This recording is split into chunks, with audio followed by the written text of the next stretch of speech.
Shalom. Pembacaan firman kita hari ini terdapat pada Imamat pasal 13. Penyakit kusta. Tuhan berfirman kepada Musa dan Harun, apabila pada kulit badan seseorang ada bengkak atau bintil-bintil atau panau yang mungkin menjadi penyakit kusta pada kulitnya, ia harus dibawa kepada Imam Harun atau kepada salah seorang dari antara anak-anaknya, imam-imam itu. Imam haruslah memeriksa penyakit pada kulit itu, dan kalau bulu di tempat penyakit itu sudah berubah menjadi putih, dan penyakit itu kelihatan lebih dalam dari kulit, maka itu penyakit kusta. Kalau imam melihat hal itu, haruslah ia menyatakan orang itu najis. Tetapi jikalau yang ada pada kulitnya itu hanya panau putih dan tidak kelihatan lebih dalam dari kulit, dan bulunya tidak berubah menjadi putih, imam harus mengurung orang itu 7 hari lamanya. Pada hari yang ke-7, haruslah imam memeriksa dia. Bila menurut penglihatannya penyakit itu masih tetap dan tidak meluas pada kulit, imam harus mengurung dia 7 hari lagi untuk kedua kalinya. Kemudian pada hari yang ke-7, haruslah imam memeriksa dia untuk kedua kalinya. Bila penyakit itu menjadi pudar dan tidak meluas pada kulit, imam harus menyatakan dia tahir. Itu hanya bintil-bintil. Orang itu harus mencuci pakaiannya dan ia menjadi tahir. Tetapi jikalau bintil-bintil itu memang meluas pada kulit, sesudah ia minta diperiksa oleh imam untuk dinyatakan tahir, haruslah ia minta diperiksa untuk kedua kalinya. Kalau menurut pemeriksaan imam bintil-bintil itu meluas pada kulit, imam harus menyatakan dia najis. Itu penyakit kusta. Apabila seseorang kena kusta, ia harus dibawa kepada imam. Kalau menurut pemeriksaan imam pada kulitnya ada bengkak yang putih, yang mengubah bulunya menjadi putih, dan ada daging liar timbul pada bengkak itu, maka kusta idapanlah yang ada pada kulitnya. Imam harus menyatakan dia najis dengan tidak usah mengurung dia, karena orang itu memang sudah najis. Jikalau kusta itu timbul di mana-mana pada kulit, sehingga menutupi seluruh kulit orang sakit itu, dari kepala sampai kakinya, seberapa dapat dilihat oleh imam. Dan kalau menurut pemeriksaannya kusta itu menutupi seluruh tubuh orang itu, maka ia harus dinyatakan tahir oleh imam. Ia seluruhnya telah berubah menjadi putih, jadi ia tahir. Tetapi pada waktu ada tampak daging liar padanya, najislah ia.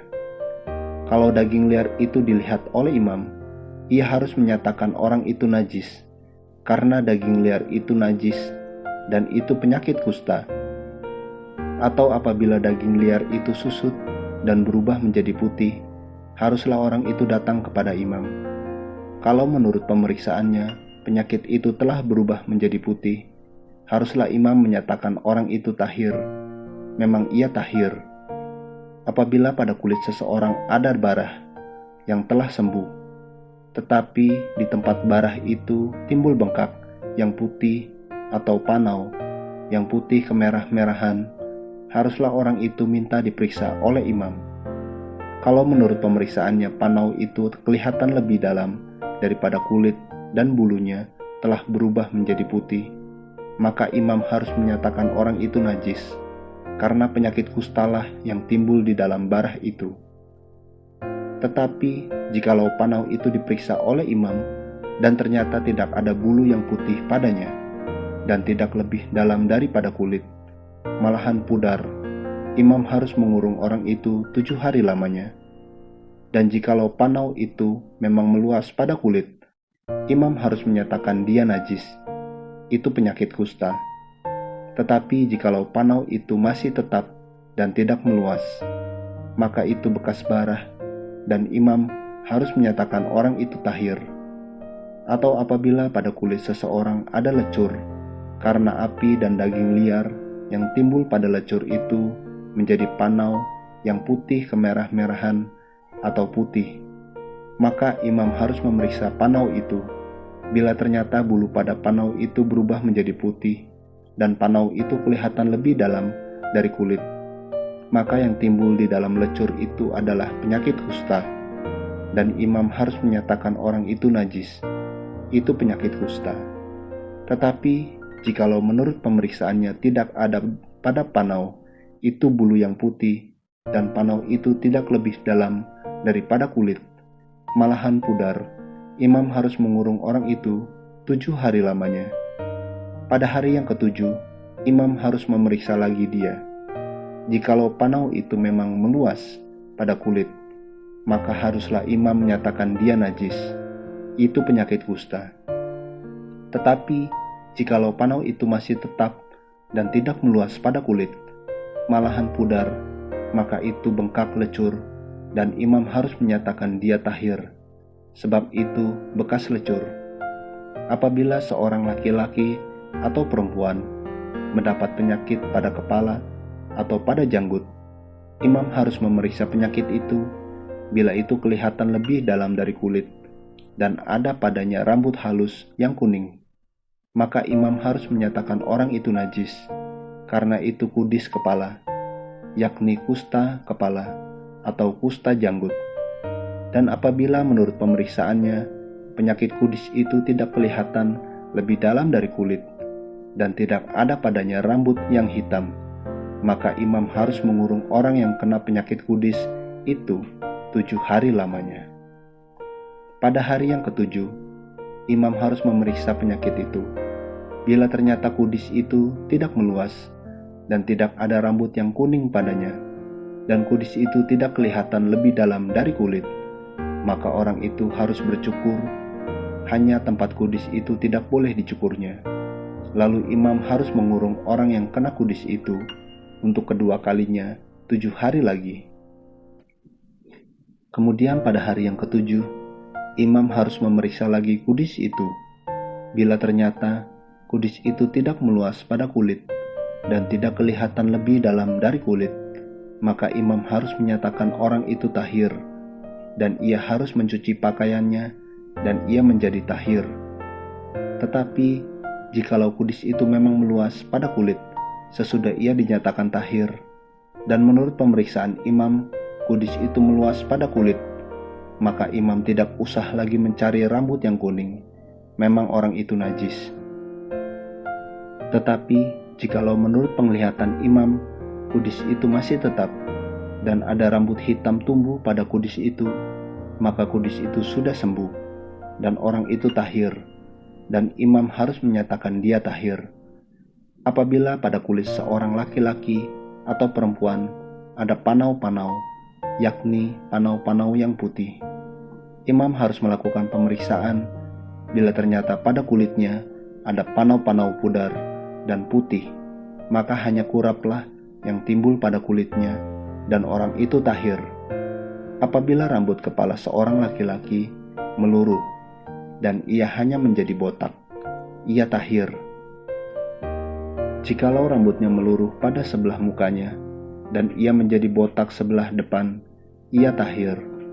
Tetapi apabila pada kepala yang botak itu, sebelah atas atau sebelah depan, ada penyakit yang putih kemerah-merahan, maka penyakit kustalah yang timbul pada bagian kepala yang botak itu. Lalu imam harus memeriksa dia. Bila ternyata bahwa bengkak pada bagian kepala yang botak itu putih kemerah-merahan, dan kelihatannya seperti kusta pada kulit, maka orang itu sakit kusta, dan ia najis, dan imam harus menyatakan dia najis karena penyakit yang di kepalanya itu. Orang yang sakit kusta harus berpakaian yang cabik-cabik, rambutnya terurai, dan lagi ia harus menutupi mukanya sambil berseru-seru, najis, najis. Selama ia kena penyakit itu, ia tetap najis. Memang ia najis. Ia harus tinggal terasing. Di luar perkemahan itulah tempat kediamannya. Apabila pada pakaian ada tanda kusta, pada pakaian bulu domba atau pakaian lenan, entah pada benang lungsin atau benang pakannya, entah pada kulit atau sesuatu barang kulit, kalau tanda pada barang-barang itu sudah kemerah-merahan warnanya, maka itu kusta. Hal itu harus diperiksakan kepada imam. Jikalau tanda itu telah diperiksa oleh imam, ia harus mengasingkan yang mempunyai tanda itu 7 hari lamanya. Pada hari yang ketujuh, ia harus memeriksa tanda itu lagi. Apabila tanda itu meluas pada pakaian, atau benang lungsin, atau benang pakan, atau pada kulit, entah untuk barang apapun kulit itu dipakai, maka itu adalah kusta yang jahat sekali, dan barang itu najis. Ia harus membakar barang-barang yang mempunyai tanda itu, karena itu kusta yang jahat sekali. Barang-barang itu harus dibakar habis. Tetapi, jikalau menurut pemeriksaan imam, tanda itu tidak meluas pada barang-barang itu, maka imam harus memerintahkan orang mencuci barang yang mempunyai tanda itu. Lalu ia harus mengasingkan 7 hari lagi untuk kedua kalinya. Kemudian, sesudah barang itu dicuci, imam harus memeriksa tanda itu lagi. Bila ternyata rupa tanda itu tidak berubah, biarpun itu tidak meluas, maka barang itu najis, dan engkau harus membakarnya habis, karena tanda itu semakin mendalam pada sebelah belakang atau sebelah muka. Dan jikalau menurut pemeriksaan imam tanda itu menjadi pudar sesudah dicuci, maka ia harus mengoyakkannya dari barang-barang itu. Tetapi jikalau tanda itu tampak pula pada barang-barang itu, maka itu kusta yang sedang timbul. Barang yang mempunyai tanda itu haruslah kau bakar habis.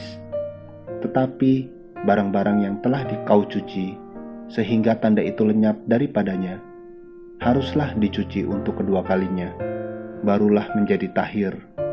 Itulah hukum tentang kusta yang ada pada pakaian bulu domba atau lenan, atau pada benang lungsin, atau pada benang pakan, atau pada setiap barang kulit, untuk menyatakan tahir atau najisnya.